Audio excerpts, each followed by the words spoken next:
سلام عليكم. في الفيديو اللي فات قلت لكم اني باش نعمل فيديو على ميركاتو التراجي الرياضي التونسي. دونك جينا في الفيديو هذه باش نحكوا على جديد متاع الاسبيرونس. اول حاجه ما تنسيوش اللايك والابوني والجرس باش يوصلكم كل جديد، واذا عندك حاجه مش مفهومه خلي هنا في الكومنتاريات. وتوا خلينا نبدو الفيديو متاعنا.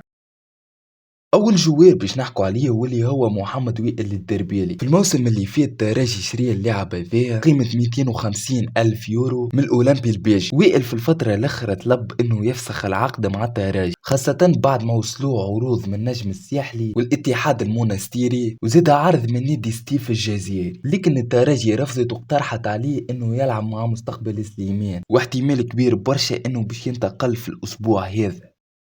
اللاعب اللي بعده واللي هو احمد بوعسيدة، اللاعب اللي انتقل بانتقال حر للترجي في اول الموسم هذا. اللاعب حاليا لعب مع الترجي 5 مباريات في الليغ 1، لكن الترجي قررت اني تبعثه كسبيل الاعاره النادي مستقبل سليمان باش يربح اكثر وقت. الصفقه تمت وحاليا اللاعب يتدرب مع مستقبل سليمان. توا باش نحكوا على ميركاتو الترجي.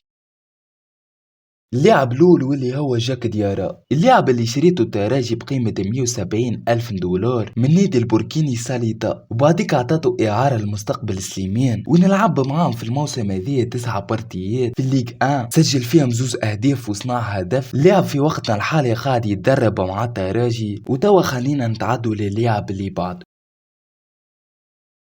لؤي الدرايعي. بعد ما انتقل للوحدة الإماراتي بقيمة 290 ألف يورو، لكن الصفقة كانت فاشلة لأنه اللاعب ملعبش ولا مباراة في الدوري الإماراتي. لكن حاليا الترجي حط عينيه على اللاعب ويمكن برشا باش ينتقل كسبيل الإعارة في الميركاتو الشتوي. اللاعب عمره 20 سنة، قيمته تسويقية 350 ألف يورو. صفقة حاليا مازالت على الأبواب، أما قريب برشا باش نشوفوا مصير اللاعب.